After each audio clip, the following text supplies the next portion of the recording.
camera's in a different position today. I have this feeling it's going to be a really freaky, distorted view with the old GoPro wide angle. But we'll persevere. Yeah, we're going to persevere like perseverers. Yeah. So we're driving. Now the intriguing thing is, if you've watched me doing these driving GoPro videos before, you notice the camera always falls off the sticky thing I put it on. Now I've just driven a little ways to pick up Aidsy for this trip, and the camera didn't fall off at all. Made it look like it's got to stay on. Now I've just switched the camera on. So shall we count down the seconds till the fucking thing falls off? I think we should count down seconds, and also remember I'm looking at it. Yeah, so you think it's going to drop off in fright. Dude, the guy's mowing the dirt next to us. Look at that. I've done that. Wow. I've done that, mowing the dirt. That's crazy. You know, $20 an hour is $20 an hour. Yeah. I mean, you can probably even hear it just on the footpath next to the road where we're driving. Guys, it's either his house or it's a job he's got to mow the lawn, but it's just throwing up clouds of dirt. He's punishing it. He's punishing He's landscaping. Yeah. He's landscaping. He's doing the thing. Now, it's a bit of a mystery tour for me because I got told to get off at an unusual station. I know, right? Where there's gays. Literally is, actually, in that part of town. And I wasn't touched up, felt up or looked at, so I'll be complaining. Yeah, that's a bit of a letdown, all told. All up, I thought, chop liver, what's going on? Yeah. And so I've been told by the angry man, I'm picking you up, which is very kind. Yeah. And we're going driving. Yeah. And now, sometimes when people say we're going driving, it's usually out to the country with a spade. Yeah. And, you know, you start digging and I'll tell you when it's deep enough. Yeah. You know, I've done that before. Yeah. Funny story, actually, because I accidentally hit him with a shovel. And and things went awry from his perspective. Yeah, I ended up having to do all the digging. Yeah. Yeah, that's the thing, you know. You gotta, sometimes you dig the hole, sometimes you live in the hole. Yeah. And it's one of those things in life, you never know which way it's gonna go. You just don't. You just don't. So when someone says, let's go for a drive in the country, bring a shovel, could go either way. Yes. Yeah. So I don't know where we're going. So it's a bit of a mystery, and I'm not paranoid because Angry's never upset me ever, and he's never done. You know, there's surprises, and there's those other surprises. You know, and I will say that Angry sometimes has supplied the other surprise. That's happened. It's just to keep life interesting. If you always know what's going to happen next, then what? What are you going to do? What are you going to do? What are you supposed to do? I love that. It's coming up to the Melbourne International Comedy Festival, and a tram just went by the front of us with an ad for the new Umbilical Brothers show, which is called Kids Show, and says straight under it, not suitable for kids, which confuses me. Doesn't confuse me because I know those guys. I know, but they actually do stuff for kids. They do. Well. They really do. They really do. They do quite good stuff for kids. And then they do stuff that you really shouldn't let kids see. Really. Yeah. No, actually. Yeah. Don't Google that. Yeah. You know. And, the Umbilical Brothers are physical comedy and sound effects. They make their own sound effects to go with the physical comedy they do. They're very clever if you've never seen them. Yeah. I mean, like every performer in the world, not everything they do is absolutely brilliant, but a hell of a lot of it is. A lot of it is very good. A lot of it is very good. Yeah, they're very good at what they do. And they are relatively unique in what they do too, which never hurts. Yeah, they've staked their territory really well. And it's basically because it takes a lot of work and effort. Yes. It's got to be synchronised perfectly for an hour and a half. Yeah. Like, imagine having to look out of the corner of your eye at someone's elbow and then you're copying that for an hour and a half. Yeah. I mean, most people can't concentrate for more than about 15 seconds. Yes. They're basically, if you've never seen them, generally it goes that one of them performs an action and the other does the sound effects for that action, like with their mouth on a microphone. And they swap. It's not one guy doing the sound effects and one guy doing the action. They swap around and do each other. And they sometimes do it so fast, it's really quite stunning to behold. And when they swap back and forth very quickly, that stuff is, well, frankly spectacular. And if you've ever tried to emulate it, you know why they are the only ones who do it. It's really hard. Really hard. They chose a really difficult path, basically, and they do it really well. So yeah, Umbilical Brothers, they haven't done a new show for quite a while, I don't think. Years. So I bet that will sell out like nobody's business. I'd say I reckon you'd be lucky to get a ticket. We will have to see what we see about the Melbourne Comedy Festival, really. Find out what shows are on, if we think there's any recommendations. I do have a soft spot for the YouTubers. I'm going to try and see Josh Thomas's show because I've never seen him. I mean, I've seen him in person. I know him in person. I've never seen him do a full show. So I'm interested in that. I did see Neil Kolhatkar last year, which was before he broke huge. He was actually in a Rising Stars show with 3 other comedians. He's the only one who actually became the star in the last year. That's usually the way it goes. Thanks, in large part, to his YouTube breakthrough with his, 50 Australians in 50 seconds type thing. It's a nice party trick. Which is disturbingly accurate. Yeah. But he continues to do live stuff as well. And there's probably a few of the old favourites out there, and who knows, I haven't even looked to see what international guests are coming this year.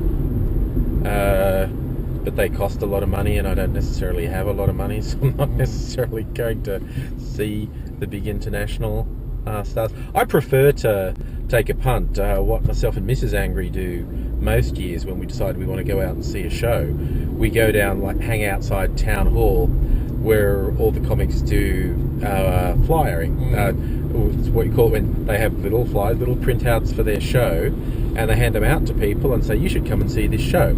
And we go to the people who do the best pitch, essentially. That's the way you sell tickets. You just stand there for hours pitching your show, selling one ticket after another. And it's well worth it, and it's quite humbling. And in fact, for those who don't know the background with Aids and I, we did the same uni course 20 years ago, and then didn't see each other for 10 years, and then met at the Melbourne Comedy Festival one year. That year I was going to see a show that we'd picked because the guy was good at flyering, and it was one Sammy J, who, if you know Australian comedy, you'll know who that is. But that was his first year at the Melbourne Comedy Festival, and he ended up winning Best Newcomer, and we just took it on blind luck, knew nothing about him. He did a good flyering pitch, and we went and saw a show which was really good. So yeah, I really recommend the blind selection of shows based on their flyering pitch, and see what happens. I mean, there's a few people I know. We both know a lot of people in the comedy scene. And certainly if I find out there's someone I know who sounds like they've got a good show, I'm going to want to go and see it. Absolutely. But I also like seeing ones where you got no idea what's going to happen. And it's a mixed bag. People put shows on in the Melbourne International Comedy Festival that are shit. They are fucking ordinary. And a lot of them are like that. Some of it's because they didn't put the effort in. And some of it's because they don't have the effort to put in. Yeah. And that's the saddest of all. Yeah, I mean, they're everywhere. A couple of years ago, I saw these 2 English guys, and it was the second week of the festival, and they didn't know their friggin' lines. Like, it was a scripted show. It wasn't just a stand-up show, it was a story show. Second week in, and because I don't think they were getting very big crowds, and I think they lost any heart they ever had. But I was just thinking, man, 2 weeks in, not knowing your lines, you're in trouble. You're in a lot of trouble. That's some shit effort right there. So, yeah, but I mean, flip side, the majority of times, if someone does a good flyering pitch, they're going to do a good show. Yeah. Every now and then you get one where, oh, that was a little bit disappointing or very disappointing. Yeah. But and sometimes the flyers aren't actually the person who's doing the show. Yes. So sometimes the flyers are actually really good, but the actual show isn't. Yeah, because you get two type of people doing the flyering: the actual artist and artists who are rich enough to pay someone to do their flyering for them. And usually the people who are getting paid to do the flyering are young, up-and-coming comics who need the money desperately. Yeah, so they put the effort in because they want to get paid.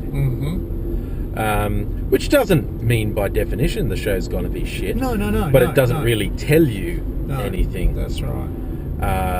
And in fact, I will point out the show that I said was disappointing with these two English guys. They did their own flyering and they managed to convince us. And in retrospect, after the show's shit, you said, hey, what did they say? Oh. And there was all these tells in their pitch that were really lazy. And you're like, oh, I should have known. I should have picked up on that. Oh, well. And we did see one guy last year and he is in a really small room, like you could fit 20 people in the room, and there was about a dozen people in the room. So it was a very weird vibe in this tiny space. And he was clearly funny, but he hadn't really put a show together. And I think he's also stoned out of his brain. Not that stops most comedians. I wouldn't know. No, you have no experience with being altered before being on stage. Yeah. That Mind doesn't you, happen. I always tried not to be too altered off stage. I always tried to be a little bit sober. Yeah, but this guy's like, it's not that he wasn't funny, but he hadn't put a show together. It's like, dude, if you're going to front up to the Melbourne International Comedy Festival, you put a show together, even if you're playing a 20-seat cupboard upstairs in a pub. Yeah, you put the effort in. Yeah, you put a show together, mate. So that was a different kind of disappointing. It wasn't awful because he was actually quite engaging and he was clearly funny, but he didn't have a show. Whereas I saw one of the ones I saw last year that was a show had Tegan Higginbotham and one of the Mackenzies, and puppeteers, and they had some absolutely brilliant effects, like they were in space at one point. So I forget which of the Mackenzies it was because there's like 3 of them, and they're not all related, which is weird. There's they're actually all in 4 Mackenzies. No, there's geez, that lasted a long time. It did actually. Well done, sticky back. Try again.